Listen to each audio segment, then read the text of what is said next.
Hello everyone, welcome to another episode of the Daily Gwei Refuel, where we recap the latest news in the Ethereum ecosystem. I'm your host, Anthony Sassano, and today's the 1st of August 2023. Alright everyone, let's get into it. Alright, first off, starting off here today, we have a tweet thread from Poters, I think that's how you say their name here, talking about how the Goerli testnet actually underwent an epoch or epoch-long reorg. So basically what this means is that the testnet, not mainnet, the Goerli testnet, reorged, through an epoch, which is around, I guess, like 6 minutes on Ethereum proof of stake here. And this happened for, I guess, like a variety of reasons, and you can check out this thread for a breakdown of that. But the TLDR is that there was barely enough participation, so validated participation above 66%. An early block justifying everything else was missing. That block was 30 seconds late as well. And then there was a kind of investigation into this done, and there was a tweet thread put out here. But the reason why this can't happen on mainnet was also kind of included in here, I believe. I think that it's because of this EIP, maybe 7045, if I'm looking at this correctly here, which is a two-line change that increased the max attestation in inclusion slot here. But you can read the thread for full details on that one. Now, if this was to happen on mainnet, just for whatever reason, it would be ugly, because we all know how reorgs work, right? And just to recap people how reorgs work, they're pretty common, I guess. Well, they were much more common under Ethereum proof of work, but they happen because the chain basically sees two competing blocks to advance the chain, and then it has to choose which one of those blocks. They're similar blocks, but it has to choose which one of those blocks is the canonical one, and then advance the chain from there. And that's what we call the fork choice rule. And so, the thing that does that is called the fork choice rule in Ethereum proof of stake, and I've spoken about that before. But if the reorg lasted for more than a block, so a block's like, well, a slot technically, which is 12 seconds, if it lasted for the whole epoch, that's like 6 minutes worth of blocks, right? That would be essentially reversed. And then you could possibly have transactions that happen in those, I think it's 6.4 minutes. Exactly, that basically got erased from the history of the chain and either replaced by other transactions or just dropped altogether, which would have downstream effects. You could imagine how this would play out for things like DeFi if those kind of transactions got reorg there. And reorgs are a concern when it comes to MEV. Generally, there's something called a time bandit attack, which I believe takes advantage of reorgs and can be done if you control enough validators to basically do kind of multi-block MEV, where essentially you reorg the chain or you reorg another validator's the MEV that they're capturing, and you kind of give it to yourself essentially. So let's just say for example, a block was proposed by a validator, and then there was a massive MEV reward paid out to them. If you control enough validators, technically, I'm not sure on the deep technicals of how this would work, but technically you could reorg the chain for that kind of one slot in order to basically make it so that your validator is the one proposing that block, and then you get the payment for that MEV transaction, right? Now, there are some ways that the core developers are looking at to mitigate this. I mean, as I said, it is a very kind of far-fetched attack vector, but it exists. One of those is single slot finality, and that's the big one. Basically, you have finality within those 12 seconds. So I believe it makes reorgs like that basically impossible. Don't quote me on that. But yeah, it makes it like just stupidly expensive to do, which basically, as far as I understand, makes it nearly impossible to do there. And then there was also the secret single leader election or single secret leader election, which basically makes it so that you don't know who the proposer of the block is ahead of time, which I don't know exactly if that would help with this kind of attack scenario, but that's another upgrade that's happening there. But anyway, you can read this tweet thread. I'll link it in the YouTube description below. All right, I did mention, I think maybe a few weeks ago now, that the Rocket Pool oDAO was having its rewards reduced in a gradual fashion. Now, the first reduction has actually gone through. So, of the total RPL inflation that's paid out, so there is a total inflation that's paid out to 3 different groups. The node operators get 70%, Protocol DAO got 15%, and the Oracle DAO got 15%. But now that's been rejigged as of today.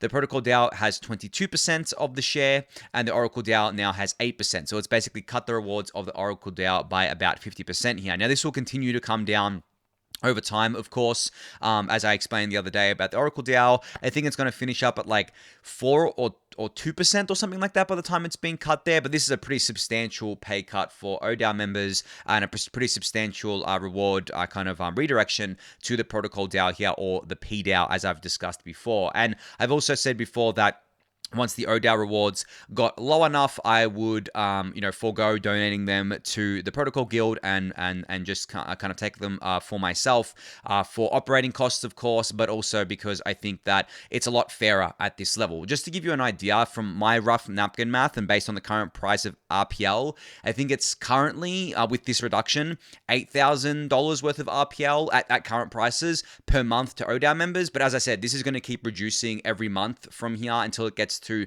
a certain percentage. I can't remember the exact percentage it's going to get to, but I think it's at least, again, half of this.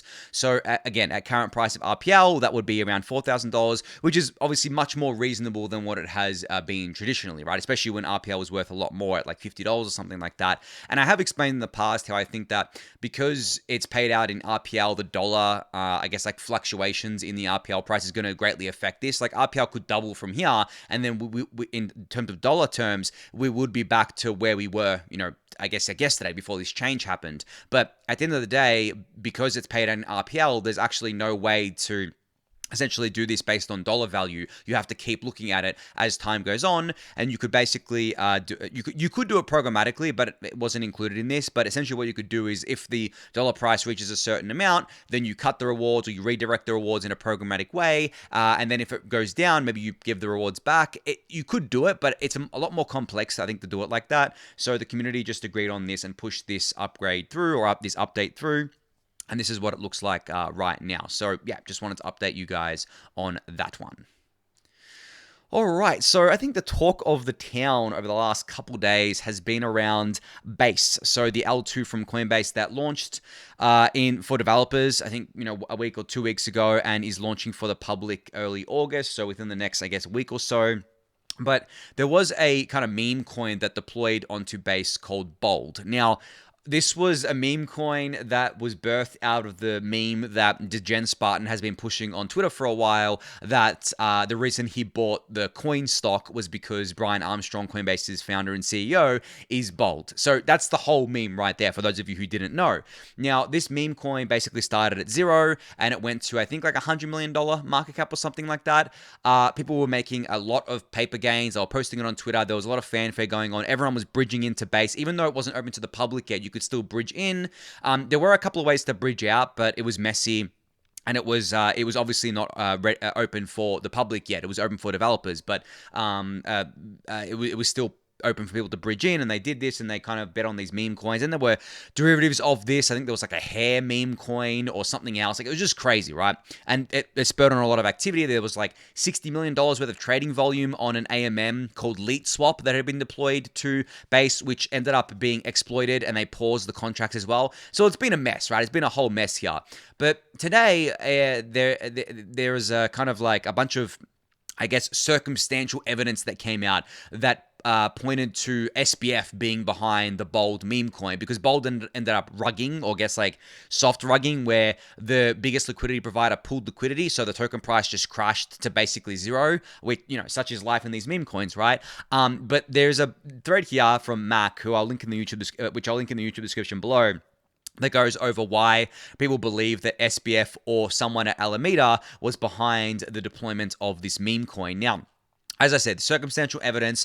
I don't know if this, it's kind of hard to prove stuff like this. It is known that SBF has access to the internet. He apparently has access to approved websites, but it's really easy to get around that. He's probably just using a VPN, right? I'm sure he has addresses stashed somewhere where he has money on them so he can do stuff like this. And honestly, he's that mentally deranged that I wouldn't put it past him to do this. And it could, as was stated here, it could just be another person from Alameda as well. But crazy, right? This is stuff that you see happening, and it reminds me of DeFi Summer, because crazy stuff like this happened pretty much every other day in DeFi Summer in 2020. And people are saying, now it's worse than DeFi Summer. This doesn't even make sense anymore. This is like retard Summer, some people said. And I'm just like, okay, well, it's kind of like funny language there. But I mean, when you look at that and you look at kind of like the culture that forms around these meme coins, you can't help but see that, this stuff's just really stupid. It just really doesn't make much sense. And then some people were complaining. They were saying, the first thing that launched on Base and got, I guess, traction was a meme coin. This is a bad look. Okay, let's step back for a sec. Base is being developed as a public, open, permissionless protocol, right? Yes, it's not live for the public just yet, but that's what it's being built as. It is not being built as a regulated KYC chain that controls what can be deployed there and who can use it. It's being built in the similar way as every other L2 is being built out. And because of that, it means that this stuff is going to happen. And at the end of the day, people are kidding themselves if they don't realize that this stuff happens everywhere. And this is one of the main draws for on-chain activities, is gambling, is speculation. And in my mind, there's nothing wrong with that. I think that at the end of the day, people are going to use these platforms as they wish, and obviously people love to gamble, they love to speculate. And just because it's done in such a transparent way doesn't mean, in crypto, doesn't mean it doesn't exist in other industries. I mean, the whole capitalist society is built on speculation. There is this sort of stuff going on everywhere. I mean, casinos alone in I guess like the off-chain casinos, not on-chain casinos, and gambling is a huge industry, right? People love to do these sorts of stuff. It is not inherently a scam. It is not inherently something that is dodgy or gross. Obviously, if people abuse it and become gambling addicts, then you look at it and you're like, feel sorry for them, that they fall into this trap, and it can be pretty dangerous. And I have said before on the refuel that I think that generally kind of like straight up casino gambling is a net negative, like slot machines and stuff like that. But that doesn't mean I don't think that they should exist, and people should be able to do what they want with their money, and should be able to gamble as they want. My personal views don't come into this, especially when we have these systems, which, as I said, are permissionless public protocols. They're not trying to control what you can and can't do. They're not trying to moralize what you can and can't do. And that's why I kind of took issue with people complaining about that. In saying that, obviously we want to see these kind of on-chain ecosystems go beyond speculation and gambling and stuff like that. But at the end of the day, this speculation brings in liquidity, right? It brings in liquidity to the chain. It brings in activity. It means that people feel confident deploying their non-gambling products on there because there's already users there. There's already people interested. There's already liquidity. So it does have positive effects. It's not all just kind of like gambling for the sake of gambling and speculating for the sake of speculating here. But as I said, you can check out this Twitter thread from Mac about this. And I put out this tweet where I said, the funniest thing about the launch of Base is that, as I said, it was only meant for developers, but degens aped anyway, because they were so starved for volatility. But this is what happens, right? People hear about these meme coins. They're like, oh my God, someone made like $1 million by putting $500 into this thing because they got in early. And then everyone thinks they're going to get in early. And they think they're going to get into the next, I guess, like meme coin that does that.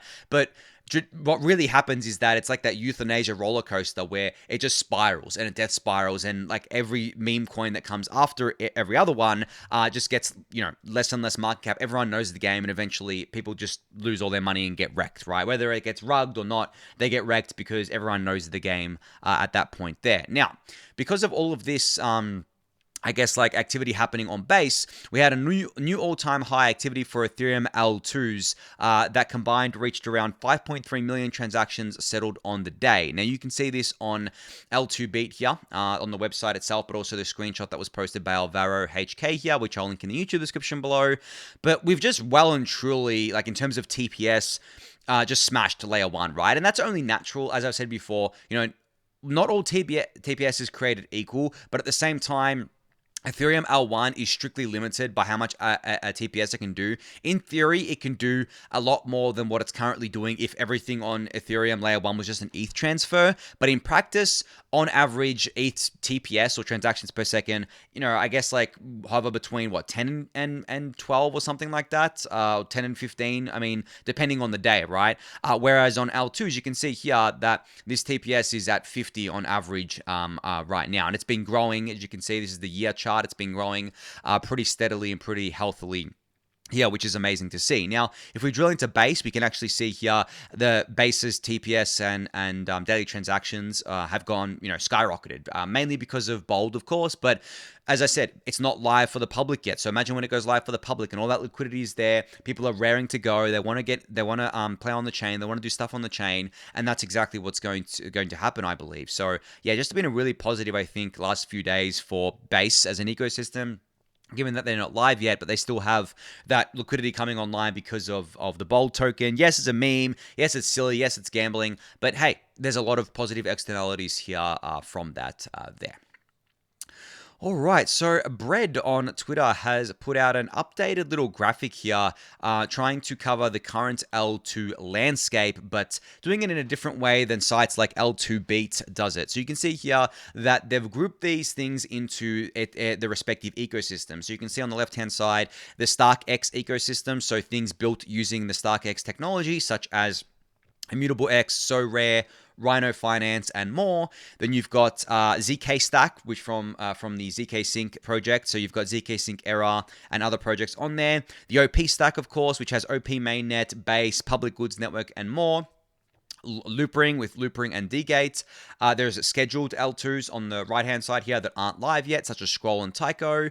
And then at the top, you have L2s that don't have a shared code base, such as Starknet, Aztec Connect, Linear, and Polygon ZKVM. But I think one of the guys from Arbitrum here, AJ, commented that Arbitrum Nova should be put in as part of like the kind of Arbitrum stack here with Arbitrum 1, so they kind of share most of the code base there. So obviously it's not a complete comprehensive overview of the L2 landscape, but it is a really good attempt and a really nice way to visualize it. Because as I've said before, I think what all these L2 teams or the generalized teams are kind of doing now is they realize that there's only going to be a handful of generalized winners. So they need to create this software and the ability for people to basically use that software to build their own app chains, because there is going to be hundreds, if not thousands, if not tens of thousands of these app chains. And you obviously want those app chains building with your technology for various different reasons. Now, it depends on what the developers decide to go with.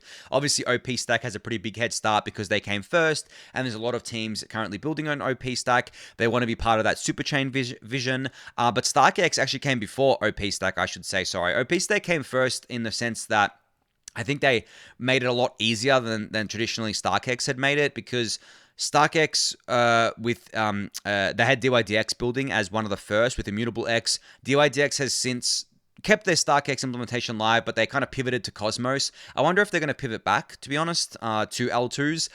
Immutable X still has their StarkX implementation, but also have a Polygon implementation, I believe. Rhino was formerly diversified. They've been with StarkX for a while, and some with So Rare. I don't actually know of these four other ones: ApeX, Maria, Canvas Connect, and Brine. So I can't give any color on that. But OP Stack has obviously been pretty successful. There's also the Polygon stack that got announced recently that they're building. So yeah, I think that the generalized L2 teams are definitely all targeting that, and it's going to be cool to see how that all plays out. But yeah, thanks to Bread for visualizing this for us. I'll link this tweet in the YouTube description below for you to check out. All right, so I discussed this. This was Base's L2 activity here, just this tweet, which I'll link in the YouTube description below, so I won't discuss that again. Moving on to Connext. So Connext has a tweet thread out today talking about something called watches, which are the silent added layer of protection in the Connext network. No, they are not external validators, avoiding the security flaws present in proof-of-stake bridges, so they are something different here. So as a kind of recap here, Connext is the HTTP of Web3, the secure execution layer for cross-chain operations that outsources the verification process to native bridges. And they continue on and saying, here's an example of L2 to L2 communication with a nice graphic and an explanation here, and then L1 to L1 paths. And then they say, however, the most secure verification methods may lead to latency issues. For instance, Ethereum to L2 could take up to 30 minutes. So Connext mitigates this by having routers execute transactions via a fast path. They front the cash to users and get refunded later by the protocol. And this is a common design that's being used by other kind of bridging protocols out there, and I've discussed it before. And this architecture, of course, relies on several off-chain actors, such as the relayers that execute contracts for users, the sequencers collects bids and assigns routers, and routers provide liquidity and execute transactions with local verification in a fully trustless way.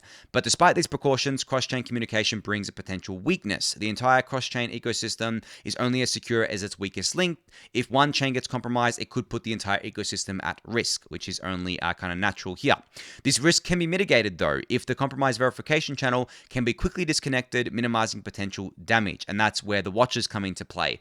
Now, I think this might be something that was borrowed or has been taken from the Polkadot ecosystem, actually. I remember in the early designs of Polkadot, I don't know if this is still around, they had this concept of a watcher as part of, I believe, the relay chain that would kind of work to do stuff like this. Now, I've forgotten basically how it worked exactly, but that's another ecosystem that I've seen the terminology used in before. So it's basically a piece of software that watches for this stuff. As you can see here, watchers continually monitor for fraudulent activity in their verification methods.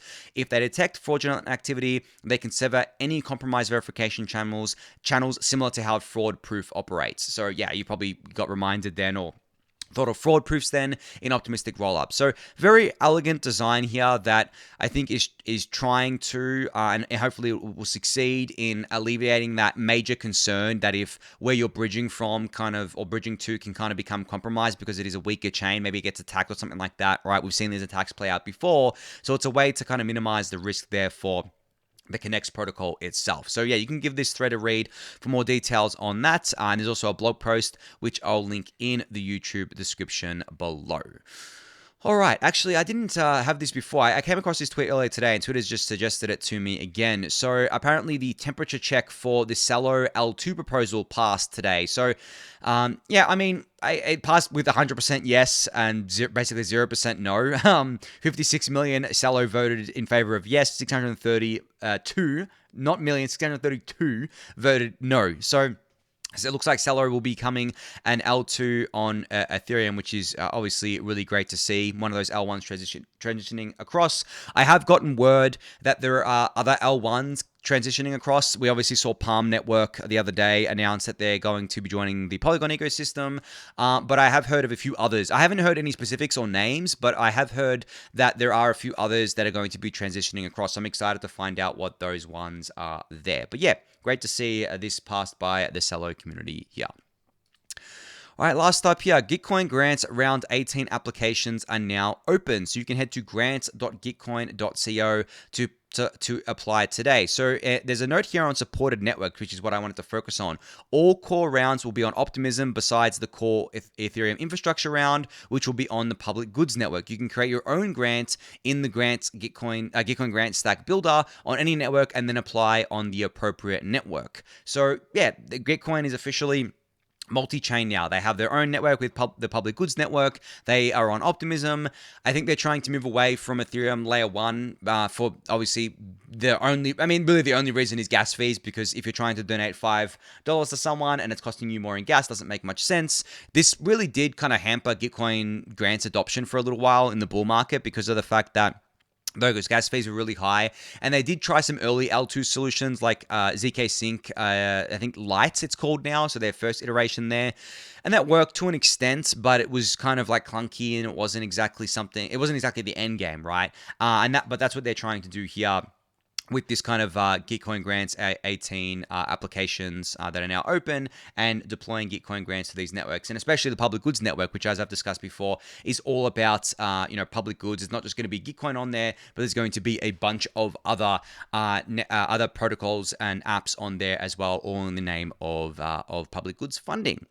All right, so I got a few minutes left here. Last thing I wanted to talk about today was, of course, the markets, because not that much has changed in probably the last couple of weeks since I've talked about the markets, but it's kind of funny seeing the mood, I guess, of the crypto ecosystem right now. So what I mean by this is that there was a few tweets put out, and I was one of those people who put out the tweets, and I talked about this yesterday about how that, I expect the rest of the year to be like a crab market. I expect the new all-time highs to not happen till the second half of next year. I expect the bull market to potentially happen in early next year, to start early next year. And I also expect the overall cycle to be shorter. Now, there were a few people making comments saying, oh, all the influencers are suddenly getting together and saying the same stuff. That means it's not going to happen. Or, that means that it's going to happen differently or whatever. I've had this opinion for a while now, and you guys would know because I think I've talked about this on the Refuel quite a while ago now about this kind of, the bull market will happen a lot later than people think it will because of time-based capitulation, and the all-time highs will happen a lot later as well. Still, in my mind, at least the years out from all-time highs here. But at the same time, they're just predictions. I think that's what the point of what I'm saying here. They're just predictions.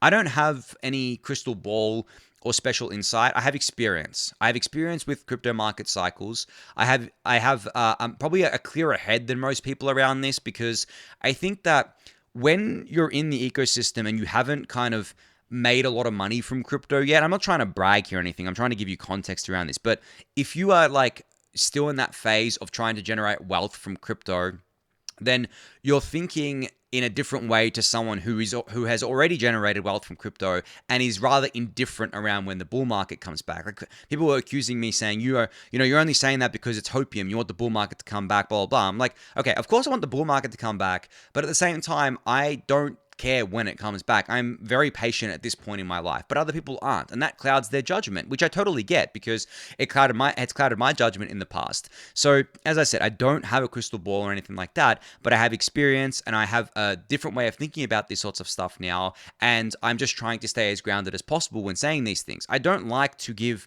exact predictions about things. I like to give kind of broad predictions, because I think the broader stuff is better, just for a number of different reasons. But also, as I said, like, I can't tell the future, so I'm not trying to promise anyone anything. I'm not trying to sell anyone anything. I'm not trying to say that, oh yeah, just, accumulate now, wait a year, 18 months, and you'll be rich. No, that's not how it works at all. I mean, you could fumble the bag. Anyone could fumble the bag for any different reasons. I mean, I remember in March 2020, when we had the whole COVID dump, I knew multiple people who had held the entire bear market and crab market only to fumble the bag at that point in time and basically get wiped out and miss the whole bull market.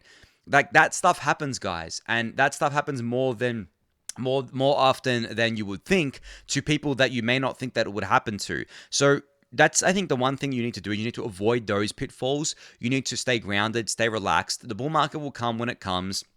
But that's no guarantee that, you're going to generate wealth from it either, because at the end of the day, if you don't sell, if you just hold, you make nothing. And this is what I did in 2018. In 2017, I made a bunch of money. I had a decent amount of ETH, not as much as I would like, but a decent amount of ETH. I wrote it up. I wrote it up from basically $10 to $1,400, and I didn't sell a single ETH. I got too greedy. I didn't take profits. I had a fairly sizable chunk at that point, and I saw that, and I'm like, you know what? I'll just keep holding, because I was just so bullish at the time. I didn't have enough experience under my belt, and I held it. I didn't obviously think ETH was going to go to $80 in a year. No one thought that, but it did. It did. And I round tripped my, pretty much everything, because I started buying more ETH at around $200 to $300 in the bear market in 2018, which brought my cost basis up. So really, I was at net zero profit for quite a while there. And then the bull market came again. And this time I said to myself, I'm taking profits, right? I'm not round tripping this again, because I had accepted the reality that it wasn't just going to be a bull market always. It wasn't going to be a super cycle. There was going to be a bear market. I obviously didn't know what the bear market would look like. I didn't know if it was going to be more brutal than the last one, or, what was going to happen to ETH or anything like that. But I did know that these things work in cycles. I accepted that there'd be another bear market, and that's why I took profits. So having a bull market is no guarantee that you're going to make money. You need to stay grounded. You need to set yourself sell targets now, to be honest. You need to stick to them. You need to not get greedy, take profits, and then you'll feel a lot better about yourself, because there will be another bear market after the next bull market, guys. I guarantee. I mean, I can't guarantee you anything about the markets except that they work in cycles. There will always be another bull market. There will always be another bear market. That is the, I guess, like, soundest piece of non-investment advice that I can give you, is just be aware of those trends. Be aware that they are multi-year trends as well. And if you are, then you'll have a much better chance of success than those who aren't. But anyway, on that note, I'm going to end it there today. So thank everyone for listening and watching. Be sure to subscribe to the channel if you haven't yet. Give it a thumbs up, subscribe to the newsletter, join the Discord channel, and I'll catch you all tomorrow. Thanks, everyone.